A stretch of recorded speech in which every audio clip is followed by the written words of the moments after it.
नमो अरिहन्ताणं नमो सिद्धाणं नमो आयर्याणं नमो उज्जयाणं नमो लोये सौसाहुनम् असपंचनमोकारो सर्वपावपणासनो मङ्गलानं च सौरचे परमं वै मङ्गलम् अज्ञानतिमिरन्धानां ज्ञानाञ्जनशलाकया चक्षुरुन्मीलितं येन तस्मै श्रीगुरुवे नमः। मुखादिव्याकुक्षिरत्नं शब्दजितवर्यात्मजम् श्रीराजचन्द्रयहुं वन्दे तत्त्वलोचनदायकम् प्रभुतत्त्वलोचनदायकम्।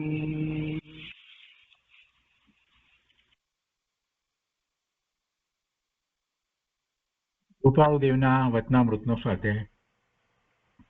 એમાં આપણે વર્ષ 26ના પત્રોનો સ્વાધ્યાય શરૂ કર્યો છે.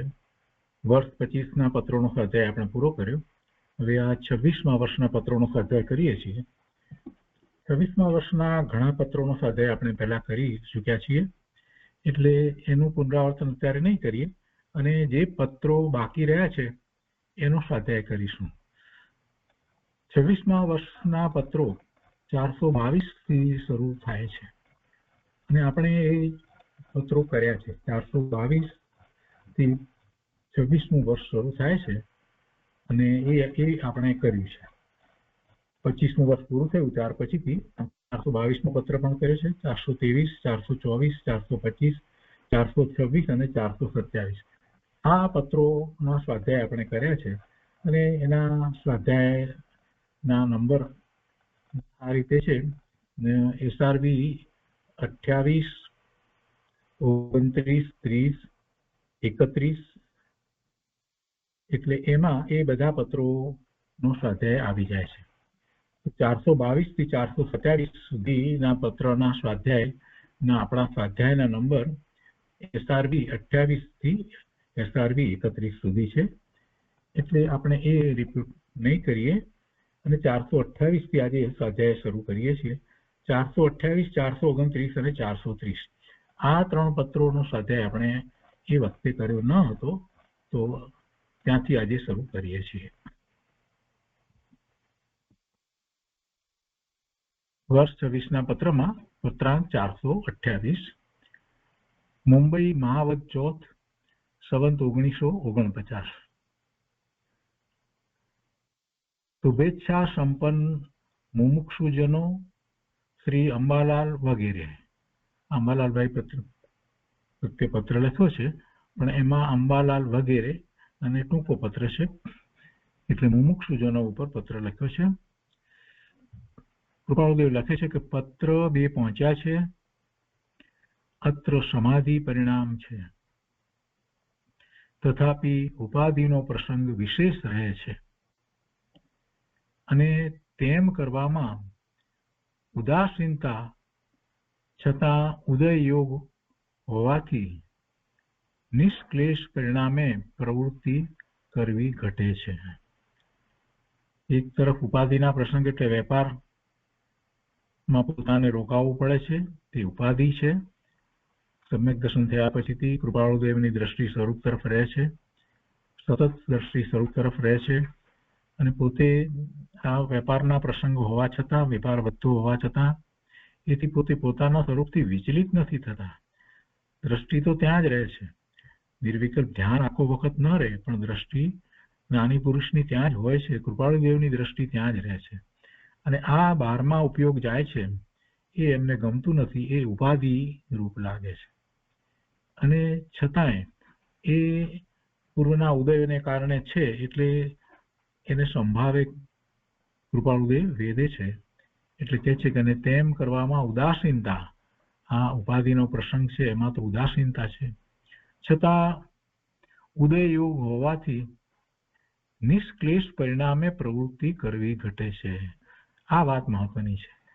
ક્લેશ નથી, કોઈ પણ પ્રકારે અંતરમાં એક ક્લેશ થતો નથી કે આ ઉપાધિ આવી એમ નથી. એ પ્રસંગો સતત રહ્યા કરે છે, વેપારના પ્રસંગો છે, બધું છે, કુટુંબ વગેરેનું, પણ છતાંય અંતરમાં કોઈ પ્રકારે ક્લેશ થતો નથી. નિષ્ક્લેશ પરિણામે પ્રવૃત્તિ કરવી ઘટે છે એટલે જે કંઈ પ્રવૃત્તિ થાય છે ત્યારે એમના પરિણામ એવા થતા નથી, ક્લેશરૂપ પરિણામ થતા નથી.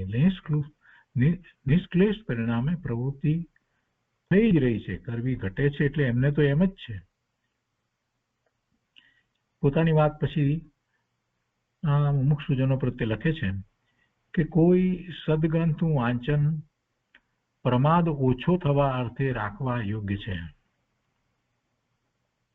સદગ્રંથનું વાંચન એટલે જીનવાણી. સદગ્રંથનો અર્થ અહીંયા તો એ જ સમજવાનો કે જેમાં જીનવાણી છે એનું વાંચન પ્રમાદ ઓછો થવા અર્થે રાખવા યોગ્ય છે.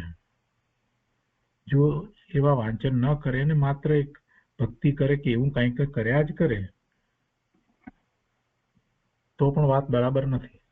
કેમ કે કેટલો વખત ભક્તિ થાય, પૂજા થાય, બધું કેટલો વખત થાય, અને મન ચંચળ છે એટલે પછી એ બીજે જવાનું જ છે.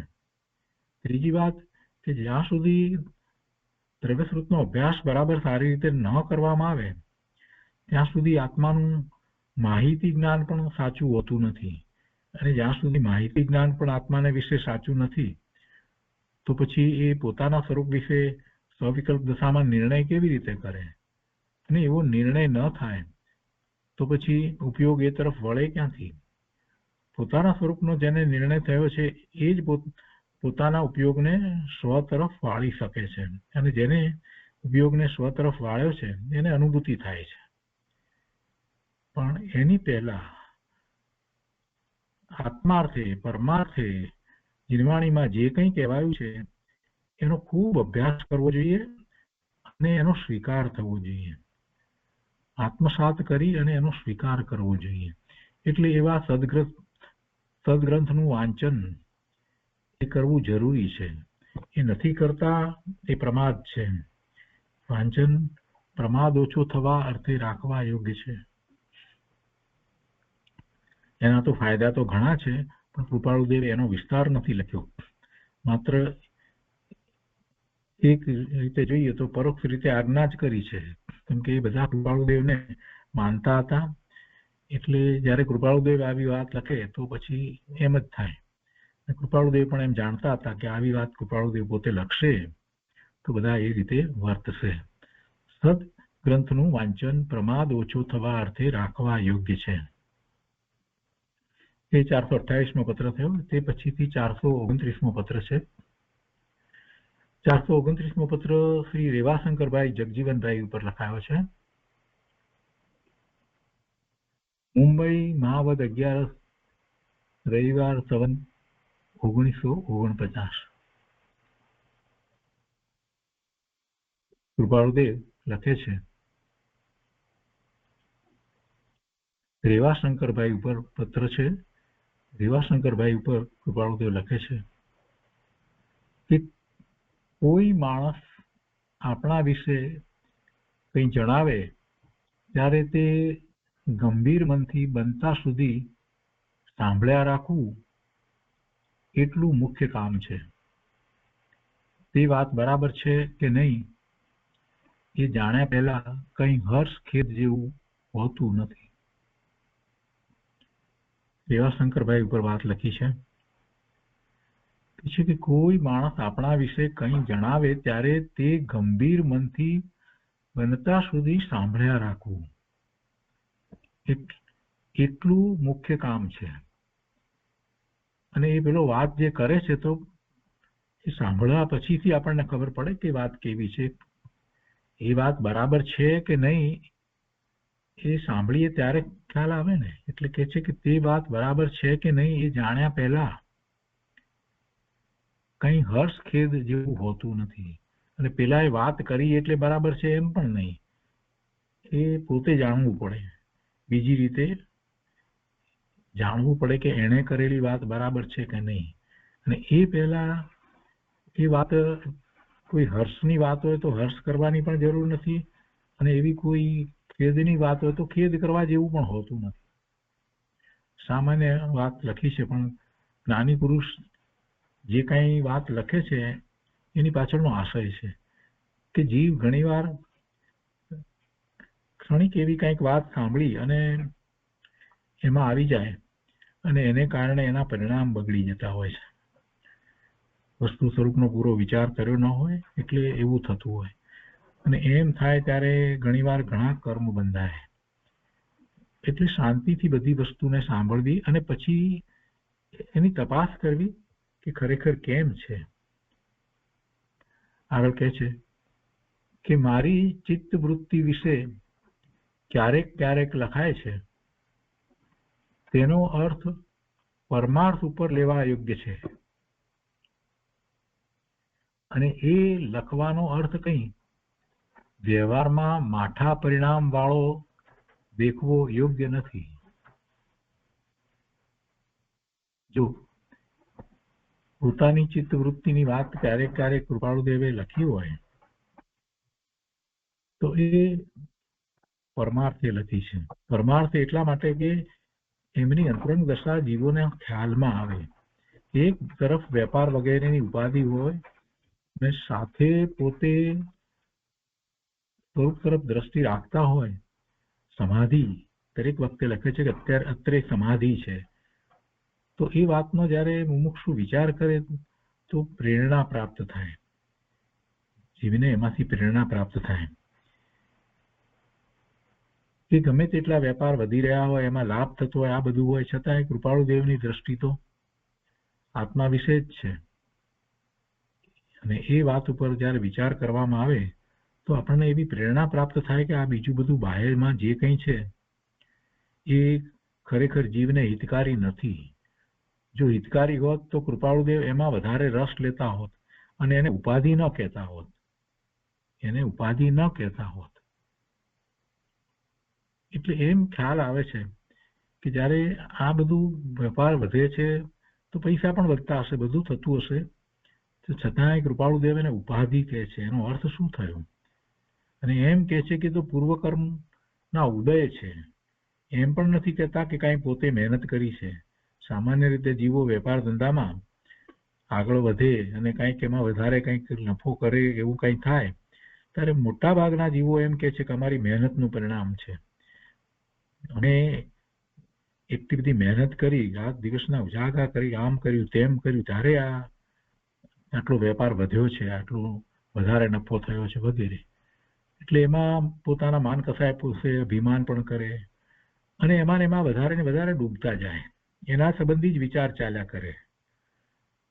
એના સંબંધી વિચાર ચાલે એને પછી આત્માનો તો વિચાર ક્યાંથી આવે? કૃપાળુદેવને આવું થઈ રહ્યું છે. એક તરફ વેપાર વધે છે, બધું થઈ રહ્યું છે ને દ્રષ્ટિ સ્વરૂપ તરફ જ રહે છે. એ તો એને ઉપાધિ કહે છે. પણ ઉપાધિ કહે છે તો પણ એ કાર્ય કંઈ એ નિષ્ઠાપૂર્વક નથી કરતા એવી વાત નથી. જેમ થવા યોગ્ય છે તે રીતે વ્યવસ્થિત જ કામ કરે છે. કામની બાબતમાં કાંઈ પ્રમાદ સેવે છે એવી વાત પણ નથી. કામ તો જેમ છે તેમ થાય છે, પોતે કરે છે, બરાબર કરે છે. એટલે એ વાત સંબંધી પણ કેટલાકને એમ થાય કે કૃપાળુદેવ પછી કામમાં બરાબર લક્ષ નહીં આપતા હોય, વેપારમાં લક્ષ નહીં આપતા હોય, આમ તેમ. તો ના, એવું પણ નથી. અને એ અહીંયા એમણે વાત લખી છે કે મેં આ જે કંઈ લખ્યું મારી જે દશા છે ચિત્તવૃત્તિ વિશે, તો એનો અર્થ જરાક સમજવાનો છે. પરમાર્થે વાત લખી છે. મારી ચિત્તવૃત્તિ વિશે ક્યારેક ક્યારેક લખાય છે તેનો અર્થ પરમાર્થ ઉપર લેવા યોગ્ય છે. અને એ લખવાનો અર્થ કંઈ વ્યવહારમાં માઠા પરિણામ વાળો દેખવો યોગ્ય નથી. એટલે કોઈને એમ લાગે કે હવે આવી રીતે કૃપાળુદેવ કરે છે તો પછી બધું વેપાર ધંધા બધા બગડી જશે, એના પરિણામ ખરાબ આવશે, આ તે, એવો કંઈ અર્થ કરવા જેવું નથી. એમ કે છે એ લખવાનો અર્થ કંઈ વ્યવહારમાં માઠા પરિણામ વાળો દેખવો યોગ્ય નથી. આગળ લખે છે કે થયેલા સંસ્કાર મટવા દુર્લભ હોય છે. કંઈ કલ્યાણનું કાર્ય થાય કે ચિંતન થાય એ સાધનનું મુખ્ય કારણ છે. બાકી એવો વિષય કોઈ નથી કે જેને વાંસે એટલે જેની પાછળ જેને વાંસે ઉપાધિ તાપે દીનપણે તપવું યોગ્ય હોય, અથવા એવો કોઈ ભય રાખવા યોગ્ય નથી કે જે માત્ર આપણને લોક સંજ્ઞાથી રહેતો હોય. લોક સંજ્ઞાથી રહેતો હોય એવો કોઈ ભય રાખવા યોગ્ય નથી. ભય તો ભવના ભ્રમણનો હોય, એ સિવાય બીજો ભય જ્ઞાનીને તો હોતો જ નથી. 7 પ્રકારના ભયની જે વાત કરવામાં આવે છે એમાંનો કોઈ પ્રકારનો ભય, લોકનો, પરલોકનો, અકસ્માતનો, મૃત્યુનો, રોગનો, આ બધા ભય જે કહેવામાં આવે છે, તો એમાંનો કોઈ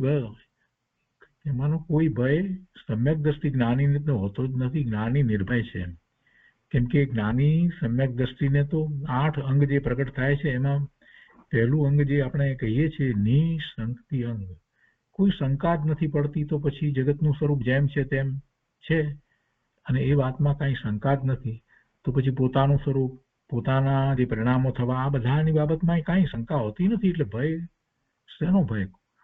પોતાનું કોઈ બગાડી શકે, બીજા મારા પરિણામ કરાવે કે મારા પરિણામ બગાડે, એવો કંઈ જ્ઞાનીને ભય હોતો નથી. એટલે એ વાત અહીંયા સાથે લીધી છે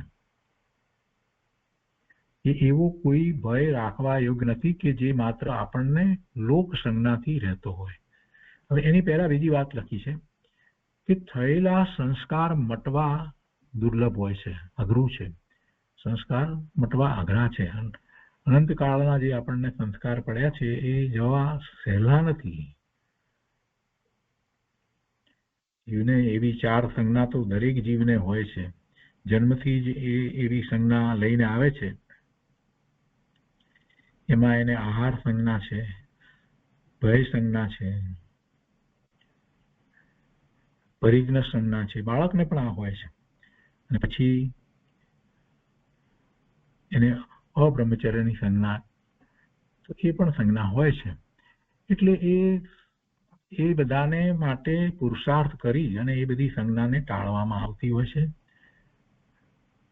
સ્વરૂપના લક્ષ્ય જેને અનુભૂતિ થઈ છે એને આવી સંજ્ઞાઓ તરત જ ચાલી જાય છે, પછી કાંઈ એમાં રહેતું નથી, એમાં એને રસ નથી રહેતો. એ બધું સહજ જે રીતે થતું હોય તે થયા કરે, એમાં પોતાનું કર્તવ્ય એને જણાતું નથી. અજ્ઞાનીને એમાં કરતા પણ લાગે છે. તો એ થયેલા સંસ્કાર મટવા દુર્લભ હોય છે.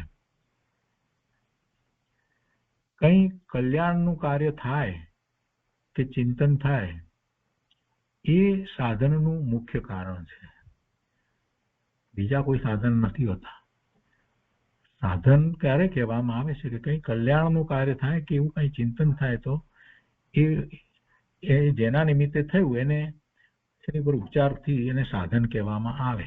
એ સાધનનું મુખ્ય કારણ છે કે સાધન કરવાની વાત જ્યારે કરવામાં આવી હોય, કંઈ પણ વ્યવહાર સાધન જે કહેવામાં આવે હોય કે શાસ્ત્ર વાંચન વગેરે, પૂજા ભક્તિ, આ બધા, તો એ કલ્યાણ માટે છે. કંઈ કલ્યાણનું કાર્ય થાય કે એવું ચિંતન થાય એ સાધનનું મુખ્ય કારણ છે, એને માટે સાધન હોય છે.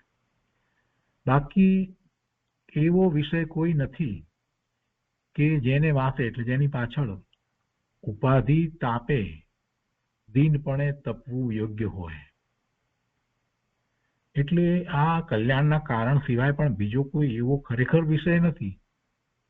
ખરેખર એવો કોઈ વિષય છે નહીં કે જેની પાછળ એ ઉપાધિ કરી અને એમ કે દીનપણે તપવું યોગ્ય હોય, એવો કોઈ વિષય છે જ નહીં. એટલે એનો ભય રાખવા જેવો નથી. એને માટે કોઈ ભય રાખવા યોગ્ય નથી કે જે માત્ર આપણને લોક સંજ્ઞાથી રહેતો હોય. તો એ રીતે આ 429મો પત્ર છે. એ પછી 430મો પત્ર સૌભાગભાઈ પ્રત્યે લખાયો છે.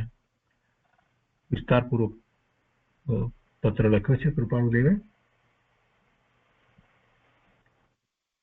મુંબઈ માવત અમાસ ગુરુવાર સંવંત 1949. ઓમ. કૃપાળુદેવ જ્યારે આ રીતે ઉપર કંઈક વાક્ય લખીને અથવા તો ઓમ લખીને શરૂઆત કરતા હોય છે ત્યારે આપણે ખૂબ અંતરમાંથી એવી વાત આવતી હોય છે કે જે ખરેખર બધા જીવોને કલ્યાણનું કારણ થાય, ઉપયોગી થાય, એમાંથી કંઈક વાત એવી મળે જે પોતાની સાધનામાં ખરેખર જીવને ઉપયોગી થાય. અહીંયા સુભાગભાઈ પ્રત્યે કૃપાળુદેવ લખે છે કે અત્ર પ્રવૃત્તિ ઉદય સમાધિ છે. સમાધિ તો છે પણ પ્રવૃત્તિનો ઉદય પણ સાથે છે. અત્ર પ્રવૃત્તિ ઉદય સમાધિ છે. આગળ લખે છે કે લીમડી વિશે જે આપને વિચાર રહે છે તે કરુણા ભાવના કારણથી રહે છે એમ અમે જાણીએ છીએ. એટલે કંઈક તેમને પ્રશ્ન કર્યો છે, બનતા સુધી કોઈક સાધુ વિશે પ્રશ્ન કર્યો છે. લીમડી ગયા હશે, ત્યાં તે એમને મળવાનું થયું હશે, તે કંઈક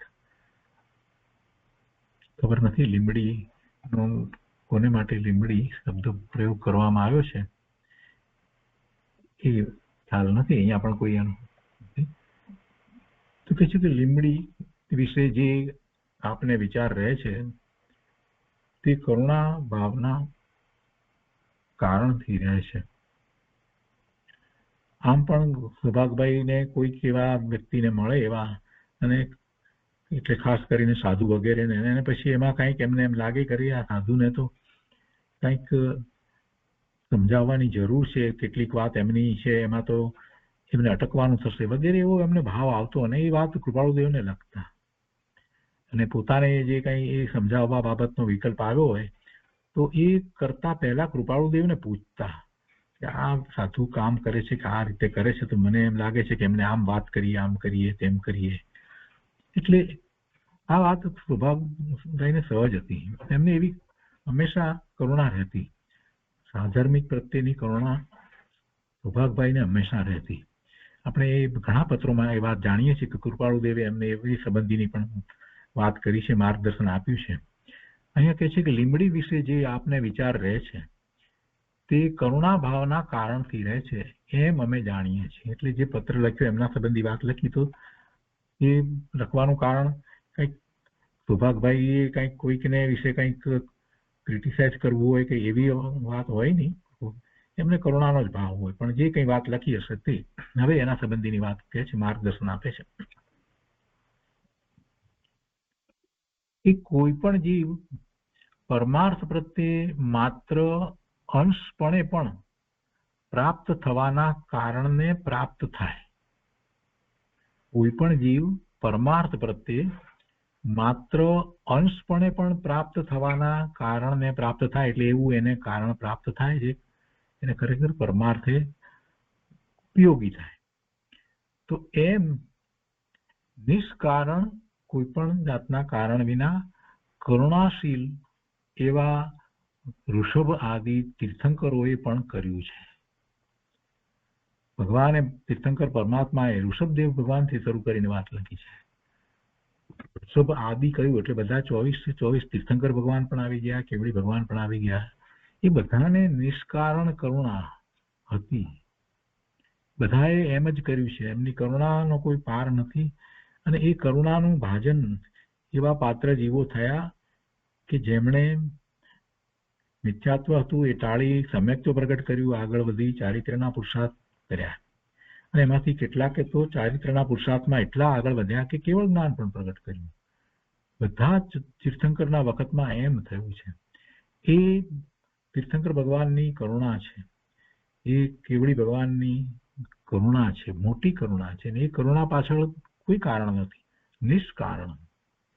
નિષ્કારણ કરુણાશીલ એ ઋષભદેવ ભગવાન આદિ 24 તીર્થંકરનો વિચાર અત્યારે કરીએ છીએ, ભરત ક્ષેત્રને વિશે જે થયા, તો એ બધાએ એમ કર્યું છે. ઋષભદેવ ભગવાનથી માંડી અને મહાવીર સ્વામી ભગવાન સુધી બધાએ એક જ પ્રકારે જીવો પ્રત્યે કરુણા વરસાવી છે. એક જ રીતે બધાએ મુક્તિનો માર્ગ બતાવ્યો છે. એમ જ થયું છે.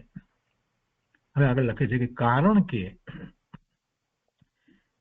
કે સત્પુરુષોના સંપ્રદાયની સનાતન એવી કરુણાવસ્થા હોય છે કે સત્પુરુષોના સંપ્રદાયની સનાતન એવી કરુણાવસ્થા હોય છે કે એટલે એ ચાલ્યું આવે છે.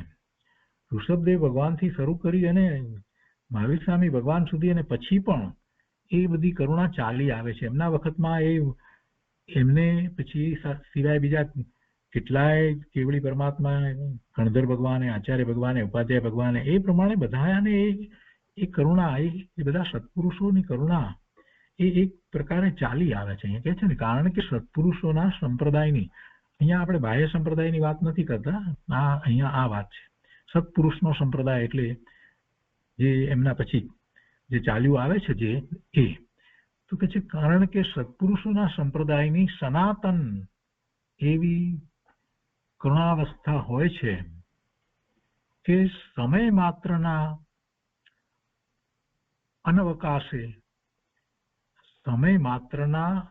અનવકાશે આખો લોક આત્મ અવસ્થા પ્રત્યે હો. જો કરુણા કેવી હોય છે એનું હવે વર્ણન છે.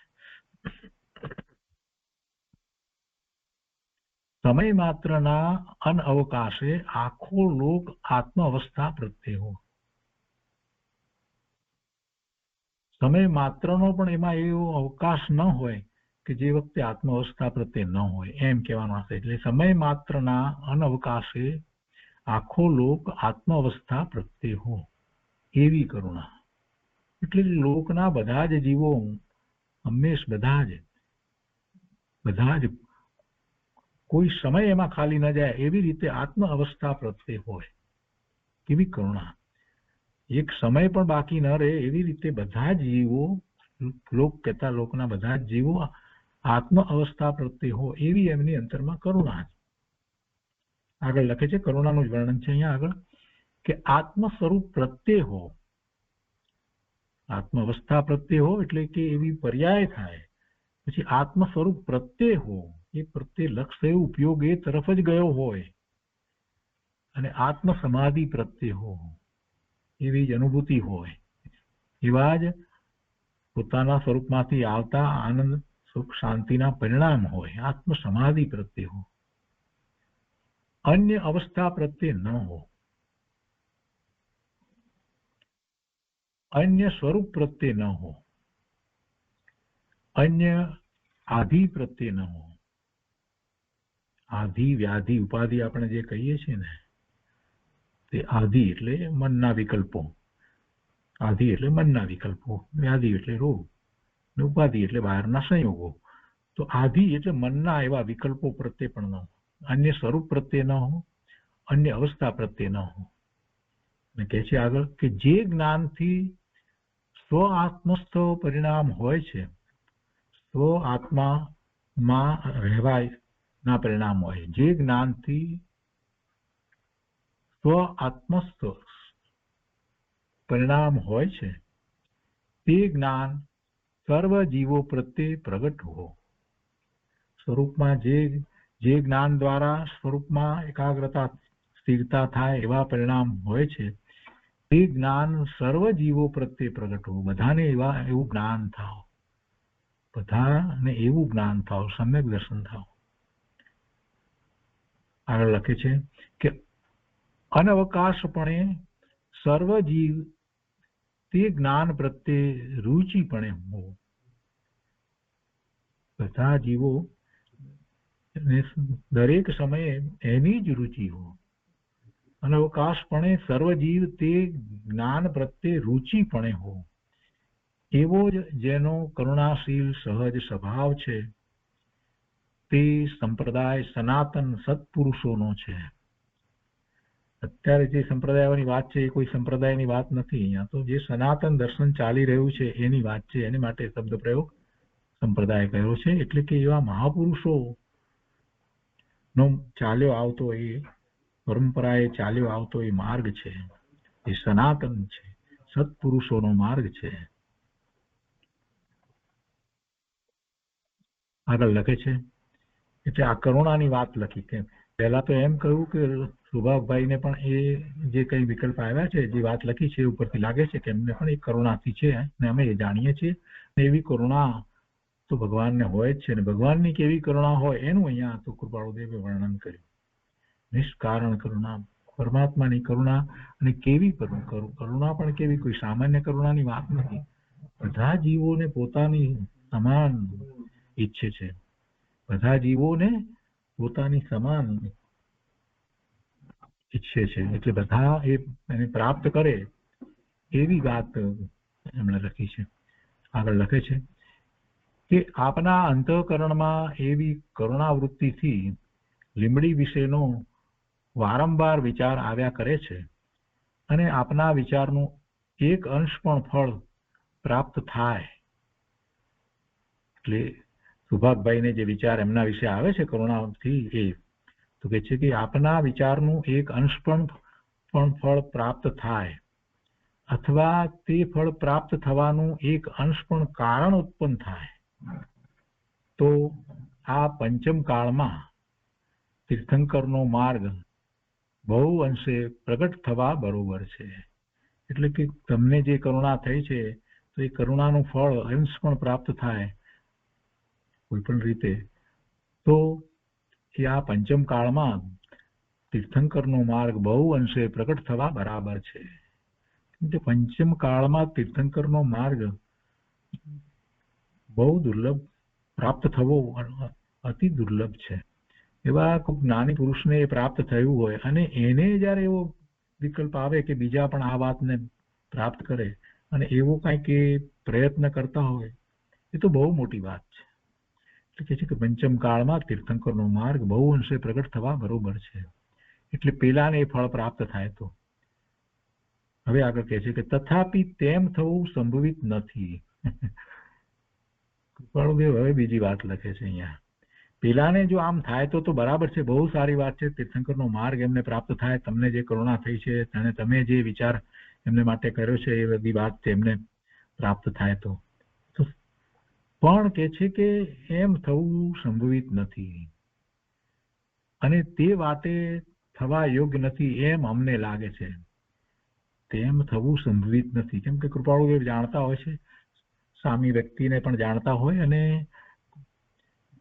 જે રીતે સુભાગભાઈ સમજાવવા માંગતા હોય તો એમાં પણ કૃપાળુદેવ ને લાગતું હોય કે સૌભાગભાઈ જે રીતે સમજાવવા માંગે છે એ વાત તરીકે બરાબર છે, પણ એ રીતે પેલા નહીં સમજે, કંઈક કારણ હોય. એટલે કૃપાળુદેવ કહે છે કે તથાપિ તેમ થવું સંભવિત નથી, અને તે વાટે એટલે તે માર્ગે તે રીતે થવા યોગ્ય નથી એમ અમને લાગે છે.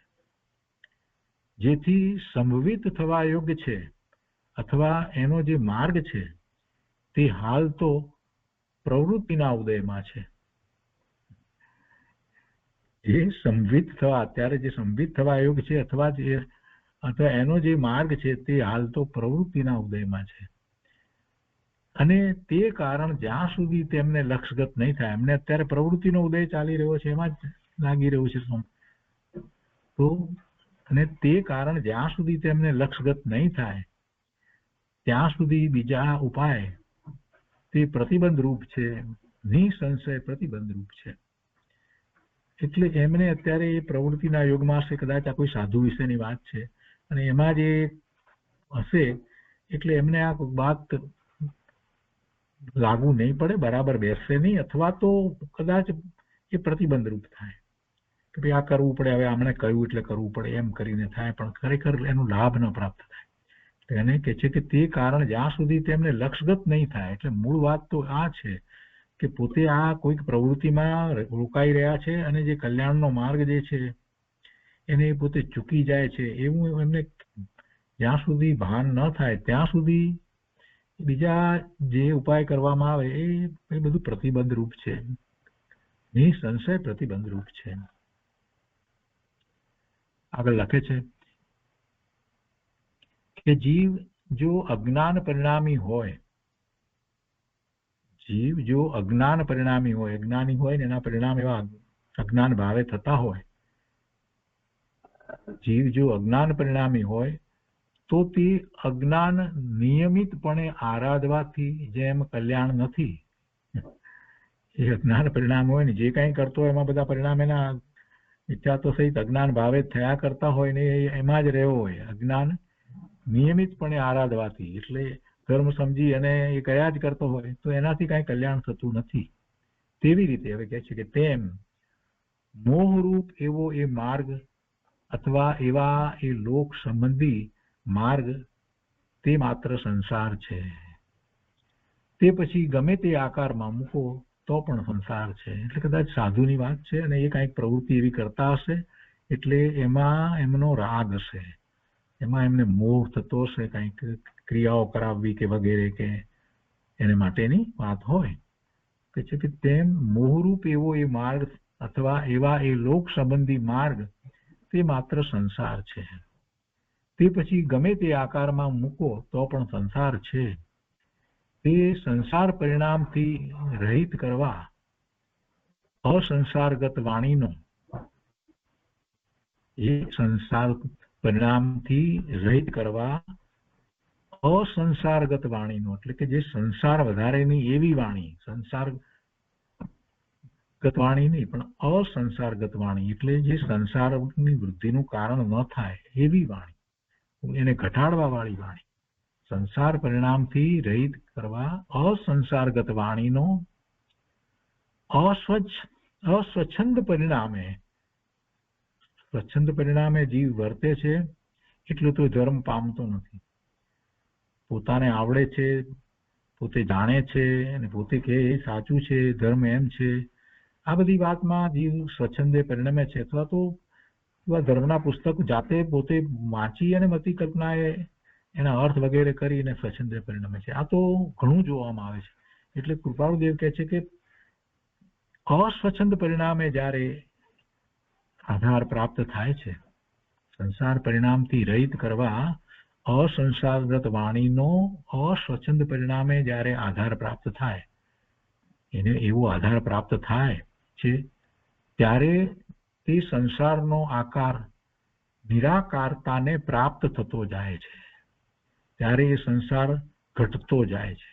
એ સંસારનો આકાર નિરાકારતાને પ્રાપ્ત થતો જાય છે. બીજા પ્રતિબંધ તેમની દ્રષ્ટિ પ્રમાણે કર્યા કરે છે, તેમજ જ્ઞાનીના વચન પણ તેની તે દ્રષ્ટિએ આરાધે એટલે એવી જ દ્રષ્ટિથી પોતાની મતિ કલ્પનાએ તો કલ્યાણ થવા યોગ લાગતું નથી. માટે તમે એમ ત્યાં જણાવો. હવે કૃપાળુદેવ લખે છે આ બધી વાત મૂળ વાત લખ્યા પછીથી ત્યાં લીમડી જણાવો તમે શું જણાવવું, હવે એનું માર્ગદર્શન કૃપાળુદેવે આપ્યું છે કે માટે તમે એમ ત્યાં જણાવો કે તમે કોઈ કલ્યાણના કારણ નજીક થવાના ઉપાયની ઈચ્છા કરતા હો તો તેના પ્રતિબંધ ઓછા થવાના ઉપાય કરો. શું જણાવવું એ લખ્યું છે કે એમ જણાવો. સૌભાગભાઈને કહે છે કે તમે એમને એમ જણાવો પેલાને કે જેમના ઉપર લખે એમની ઉપર એમ લખે કે તમે કલ્યાણના કારણ નજીક થવાના ઉપાયની ઈચ્છા કરતા હો, એટલે કલ્યાણનું કારણ થાય એમ ઈચ્છતા હો તો એ કલ્યાણના કારણમાં જે પ્રતિબંધ હોય ને એ પ્રતિબંધને ઓછા થવાના ઉપાય કરો. પ્રતિબંધ ઘટાડો તો તેના પ્રતિબંધ ઓછા થવાના ઉપાય કરો. આવું સૌભાગભાઈએ પેલાને લખવાનું લીંબડી. અને શું લખવું હજી આગળ કહે છે, અને નહીં તો કલ્યાણની તૃષ્ણાનો ત્યાગ કરો. આવું ચોખ્ખું લખવાનું.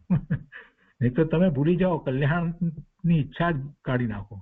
કાં તો તમે ખરેખર કલ્યાણ ઈચ્છતા હો તો જે કલ્યાણમાં જે પ્રતિબંધ રૂપ થઈ રહ્યું છે એને ઓછું કરો, એવો ઉપાય કરો. અને જો એ નથી કરવો તમારે અને એ તમારી એ બધી જે કંઈ પ્રતિબંધ રૂપ થતી બધી પ્રવૃત્તિ જે છે એમાં જ જો તમારે લાગ્યા રહેવું છે તો પછી કલ્યાણની વાતને ભૂલી જાઓ. કલ્યાણની તૃષ્ણાનો ત્યાગ કરો. અરે કલ્યાણની તૃષ્ણાનો ત્યાગ એટલે શું? કલ્યાણ ના કરવું, આવી કડક વાત આગળ લખે છે. આ સૌભાગભાઈએ પેલા ઉપર લખવાનું છે એ વાત ચાલી રહી છે અહીંયા. તમે એમ જાણતા હો કે અમે જેમ વર્તીએ છીએ તેમ કલ્યાણ છે, માત્ર અવ્યવસ્થા થઈ ગઈ છે તે જ માત્ર અકલ્યાણ છે એમ જાણતા હો તો તે યથાર્થ નથી. વાસ્તવ્યપણે તમારું જે વર્તવું છે તેથી કલ્યાણ ન્યારું છે. તમારું જે વર્તવું, જે કંઈ પ્રવર્તન વગેરે થઈ રહ્યું છે એ કોઈ રીતે કલ્યાણકારી નથી. કલ્યાણ એનાથી જુદી વસ્તુ છે. આત્માનું કલ્યાણ એ જુદી વાત છે. અને તે તો જ્યારે જ્યારે જે જીવને તેવો ભવ સ્થિતિ આદિ સમીપ જોગ હોય ત્યારે તેને તે પ્રાપ્ત થવા યોગ્ય છે. કલ્યાણની વાત આખી જુદી છે. જ્યારે જ્યારે જે જીવને તેવો ભવ સ્થિતિ આદિ સમીપ હોય, એટલે એનો સમય પાક્યો હોય, કાળલબ્ધિ પાકી હોય, એવો યોગ હોય, ત્યારે તેને તે પ્રાપ્ત થવા યોગ્ય છે. આખા સમૂહને વિશે કલ્યાણ માની લેવા યોગ્ય નથી. એટલે એ કદાચ એવો ઉપદેશ આપતા હશે કે અમે કહીએ છીએ એમ કરો એટલે બધાનું કલ્યાણ થઈ જાય વગેરે કંઈક વાત કરતા હશે. એટલે કે છે કે એવું થતું નથી. એમ તમે લખો એમ ને કે એમ ન હોય. આખા સમૂહને એમ કલ્યાણ એમનું થઈ જાય એવું હોતું નથી. સાક્ષાત ભગવાનની વાણી સાંભળીને આખો સમૂહ જે ત્યાં જેટલા જીવો બેઠા છે બધાનું કલ્યાણ થઈ જ જાય છે એવું ક્યાં છે? આપણે પણ ભગવાનની વાણી સમુસરણમાં સાંભળીને આવ્યા છીએ. નથી સાંભળી એવું તો છે નહીં. અહીંયા કહે છે કે આખા સમૂહને વિશે કલ્યાણ માની લેવા યોગ્ય નથી. અને એમ જો કલ્યાણ થતું હોય તો તેનું ફળ સંસારાર્થ છે. એમ જો તમે કહો ને એવી રીતે વાત બધીને એમ કલ્યાણ થતું હોય તો એમાં તો સંસારાર્થ છે. કારણ કે પૂર્વે એમ કરી જીવ સંસારી રહ્યા કર્યો છે. એટલે આ કલ્યાણ છે ને કલ્યાણનો માર્ગ અમે બતાવીએ બરાબર છે. આ બધી વાત જ એમાં જે રહ્યો હોય, કેટલીક પ્રકારે પોતે માન કસાય પૂછતા હોય, કંઈક રીતે સ્વચ્છંદે માર્ગ બતાવતા હોય, અને બીજા લોકો કાંઈ બીજા એ બધી જય બોલાવતા હોય ને કરતા હોય ને સમૂહમાં તો બધું, તો એમ માને કે બધા હવે બરાબર છે, માર્ગમાં છે, ધર્મના માર્ગમાં છે. આમ જ સંસાર ચાલે છે. થોડાક પુણ્ય, વધારે પાપ, અને એ પ્રમાણે પ્રવર્તન થયા કરતું હોય. એટલે કે છે કે કારણ કે પૂર્વે એમ કરી જીવ સંસારી રહ્યા કર્યો છે, માટે તે વિચાર તો જ્યારે જેને આવવો હશે ત્યારે આવશે. હાલ તમે તમારી રુચિ અનુસાર અથવા તમને જે ભાષે છે તે કલ્યાણ માની પ્રવર્તો છો, તો તે વિશે સહજ કોઈ જાતના માનની ઈચ્છા વગર, સ્વાર્થની ઈચ્છા વગર, તમારામાં ક્લેશ ઉત્પન્ન કરવાની ઈચ્છા વગર મને જે કંઈ ચિત્તમાં લાગે છે તે જણાવું છું. આ રીતે સૌભાગભાઈએ પેલા ઉપર પત્ર લખવું કે બીજી બધી વાત મૂકો અને તમને હવે હું જે જણાવું છું એમાં મને કોઈ સ્વાર્થ નથી, અને તમે આમ એને કારણે કોઈ ક્લેશ પણ ઉત્પન્ન ન કરશો. જો એમ હોય તો મને જે ચિત્તમાં લાગે છે, જે પરમાર્થે વાત છે એ હવે હું લખું છું. એમ કરી અને સૌભાગભાઈએ પેલા ઉપર પત્ર લખવું. હવે કૃપાળદેવ આગળ લખે છે કે કલ્યાણ જે વાટે થાય છે, જો હવે જે વાત લખી છે એ વાત પણ બહુ મહત્વની છે. કલ્યાણ જે વાટે થાય છે, જે માર્ગે કલ્યાણ થાય છે, જીવનનું આત્માનું કલ્યાણ થાય છે. કલ્યાણ એટલે પોતાના મૂળ સ્વરૂપની પ્રાપ્તિ. કલ્યાણ એટલે ભવના ભ્રમણનો અંત. કલ્યાણ એટલે સિદ્ધત્વ પ્રાપ્ત થવા માટેનું પદાર્પણ થવું, એમાં મોક્ષ માર્ગમાં પ્રવર્તવું. આ જ કલ્યાણ છે. એ જ પરમાર્થે કલ્યાણ છે. તો કલ્યાણ જે વાટે થાય છે તે વાટના મુખ્ય બે કારણ જોવામાં આવે છે. એક તો જે સંપ્રદાયમાં આત્માર્થે બધી અસંગપણાવાળી ક્રિયા હોય, જે સંપ્રદાયમાં આત્માર્થે ક્રિયા હોય અને એ પણ બધી અસંગપણાવાળી ક્રિયા હોય, અન્ય કોઈ પણ અર્થની ઈચ્છાએ ન હોય, કોઈ એમાં માન વગેરે કે કાંઈક કે એવી કોઈ વાત હોય નહીં, અન્ય કોઈ પણ અર્થની ઈચ્છાએ ન હોય, અને નિરંતર જ્ઞાન દશા ઉપર જીવોનું ચિત્ત હોય. મુખ્ય આ હોય. તેના ઉપર મુખ્યતા કઈ છે? જ્ઞાન દશા ઉપર જીવોનું ચિત્ત હોય. કેટલી બાહ્યમાં તપસ્યા કરી એના ઉપર ચિત્ત ન હોય. વર્તમાનમાં એ વધારે ચાલી રહ્યું છે. બાહ્ય તપસ્યા ઉપર જોર એ જ કરાવે, આ બધું ચાલે છે ને. એટલે તો કે છે નિરંતર જ્ઞાન દશા ઉપર જીવોનું ચિત્ત હોય તેમાં અવશ્ય કલ્યાણ જન્મવાનો જોગ જાણીએ છીએ, એમાં કલ્યાણ થાય. એમ ન હોય તો તે જોગનો સંભવ થતો નથી. એટલે કે જ્ઞાન દશા ઉપર જીવનું ચિત્ત ન હોય, પોતે જ્ઞાન સ્વભાવે પરિણમવું છે, પોતે જ્ઞાન સ્વભાવી ભગવાન આત્મા છે, એ તરફ જીવનું લક્ષ્ય ન હોય તો પછી કલ્યાણ ન થાય. છે કે એમ ન હોય તો તે જોગનો સંભવ થતો નથી, એટલે કે કલ્યાણનો યોગ થતો નથી. અત્ર તો લોક સંજ્ઞાએ ઓગ સંજ્ઞાએ, એટલે બધા કરતા હોય ઓગ સંજ્ઞાએ, લોક સંજ્ઞાએ ઓગ સંજ્ઞાએ, માનાર્થે, પૂજાર્થે, પદના મહાત્મા અર્થે, એટલે પદના મહત્વાર્થે, પદનું મહત્વ લાગ્યું હોય ને એટલે પદના મહત્વાર્થે, શ્રાવક આદિના પોતાપણાર્થે કે એવા બીજા કારણથી જપ તપ આદિ વ્યાખ્યાન આદિ કરવાનું પ્રવર્તન થઈ ગયું છે, તે આત્માર્થ કોઈ રીતે નથી. એ આત્માર્થે નથી. આ બધું હોય ત્યાં આત્માર્થ ક્યાંથી સધાય? એટલે તે આત્માર્થ કોઈ રીતે નથી.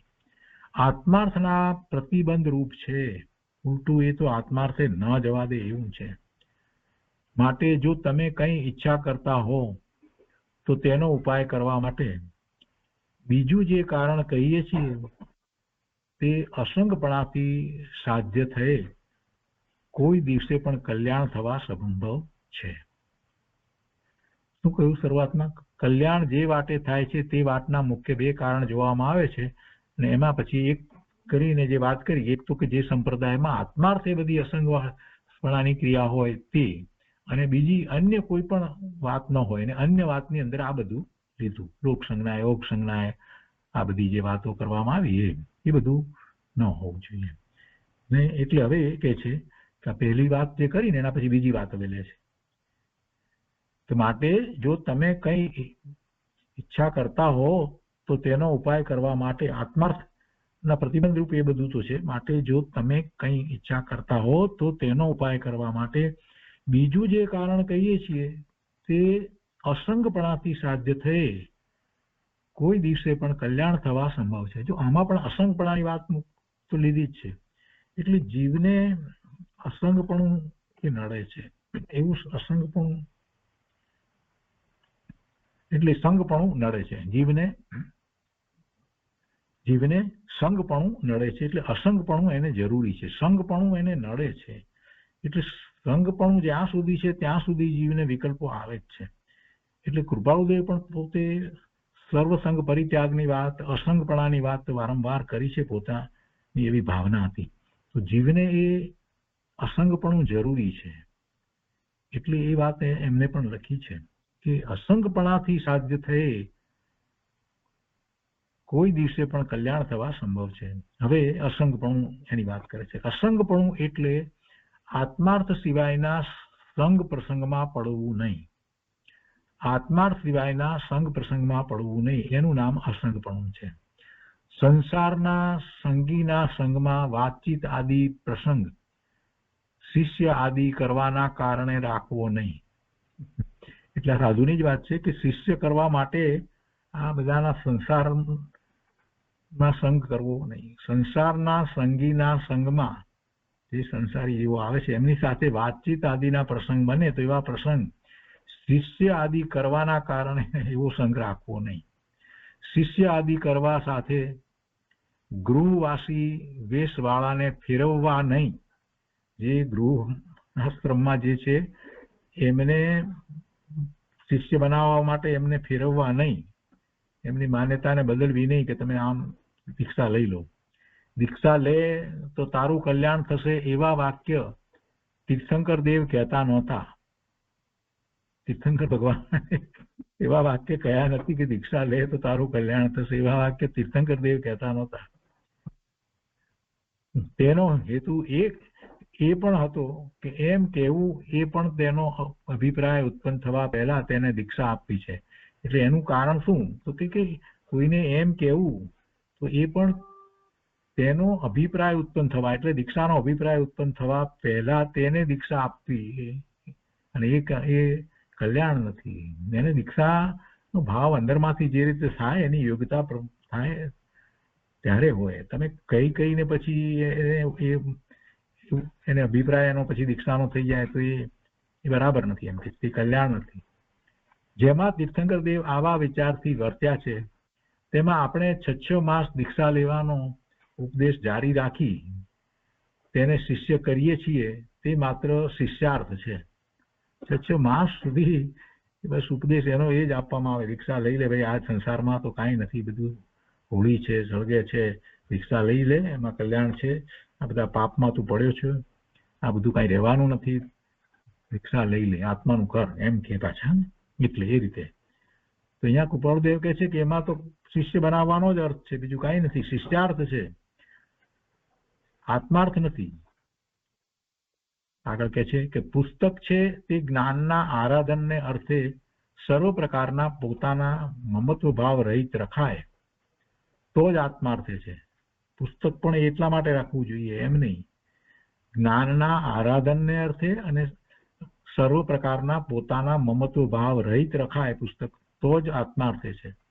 નહીં તો મહાન પ્રતિબંધ છે, તે પણ વિચારવા યોગ્ય છે. જ્યારે આટલી બધી વાત કરવામાં આવતી હોય તો તમે શિષ્ય શિષ્ય શિષ્ય આ બધું કરો એ ઠીક નથી.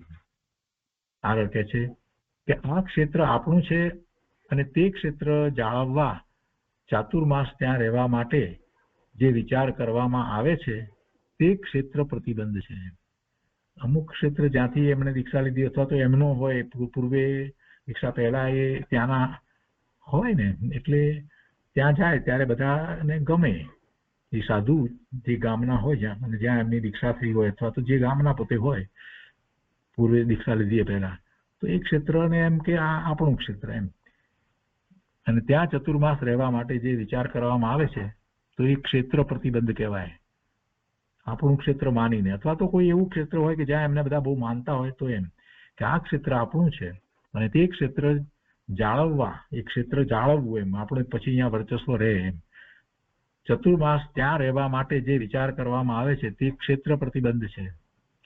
તીર્થંકર દેવ તો એમ કહે છે કે દ્રવ્યથી, ક્ષેત્રથી, કાળથી અને ભાવથી એ ચારે પ્રતિબંધથી જો આત્માર્થ થતો હોય, જો આ કહે છે કે એવા પ્રતિબંધથી પણ જો આત્માર્થ થતો હોય અથવા તો નિર્ગ્રંથ થવાતું હોય તો તે તીર્થંકર દેવના માર્ગમાં નહીં. દ્રવ્યથી, ક્ષેત્રથી, કાળથી અને ભાવથી એ ચારે પ્રતિબંધથી જો આત્માર્થ થતો હોય, એટલે થતો જ નથી એનાથી, એવા પ્રતિબંધથી, અથવા નિર્ગ્રંથ થવાતું હોય એ પ્રતિબંધથી કે ભાઈ આ ક્ષેત્રને વિશે રહીએ તો નિર્ગ્રંથ પણ બરાબર થાય, અથવા તો આ કાળને વિશે, આ ભાવને વિશે, તો કે એનાથી આત્માર્થ થતો હોય અથવા તો નિર્ગ્રંથ થવાતું હોય તો તે તીર્થંકર દેવના માર્ગમાં નહીં, એટલે જીનવાણી નહીં, પ્રભુના માર્ગમાં નથી, એ બધા કલ્પિત માર્ગમાં છે, પણ સંસારના માર્ગમાં છે. એ આદિ વાત યથાશક્તિ વિચારી આપ જણાવશો. હવે સુભાગભાઈ લખે છે કે આ બધી વાત તમે બરાબર એમને એ રીતે લખશો, વિચારીને. લખવાથી ઘણું લખી શકાય એમ સૂજે છે, પણ અત્યારે અત્ર સ્થિતિ કરે છે. બસ હવે ઘણું આ વિશે તો લખાય, પણ તમે એ વિશે વિચારીને વધારે લખજો. તો કૃપાળુ દેવે આ પ્રકારે સૌભાગભાઈને માર્ગદર્શન આપ્યું.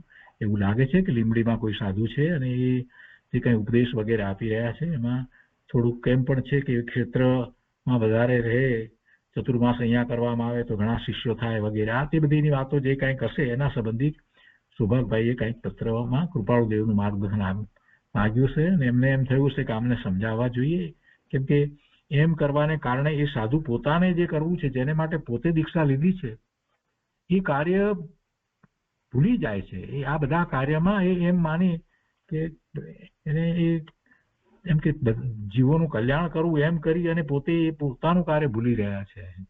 એટલે બધી કેટલી બધી વાત લખી, જીવનું કલ્યાણ કેવી રીતે થાય, સમૂહનું કાંઈ એકદમ કંઈ થાય, આ બધી ઘણું બધું ચલાવતા હોય છે ને, એવા બધા ઉપદાન કરાવે, આ કરાવે, તે કરાવે, એ બધું મંદિરો કરાવે, આ બધું ઘણું બધું કાર્ય એની બધી પ્રેરણા આપે ને એમાં પછી રસપૂર્વક બધું કરતા હોય. એટલે એમાં એટલો બધો એમનો સમય જાય અને એમાં પછી એના બધા એટલા બધા વિકલ્પ રહે કે સાધુ જે માટે નીકળ્યા છે પોતાના સ્વરૂપમાં વિશેષ એકાગ્રતાના પુરુષાર્થ માટે સાધુ થયા છે, તો એ વાત પછી ચારિત્ર્યનો આખો જે અંતરંગ પુરુષાર્થ જે છે એમાં એમને સમય પછી એટલો મળતો નથી, એટલે પોતાનું કાર્ય બાકી રહી જાય છે. એટલા માટે કેટલાક એવા જ્ઞાની પુરુષ હોય છે જે ગ્રસ્ત અવસ્થામાં હોય છે, એ પણ એમને એ વાત સમજાવે છે, કહે છે કે તમારે તો આ બધું ન કરવું જોઈએ, આમાં તમે ક્યાં પડો છો, આ બધા તો ગૃહસ્થના બધા કામ છે એ બધા એ લોકો કરશે, એમ કરી અને બધી વાત સમજાવવામાં આવતી હોય છે. તો એવો આ પત્ર છે. અને છેલ્લે કૃપાળુદેવ લખે છે કે લિખિત રાયચંદના પ્રણામ. તો એ રીતે 430મો પત્ર પૂરો થયો. તો આજનો સ્વાધ્યાય આપણે અહીંયા સુધી રાખીએ છીએ.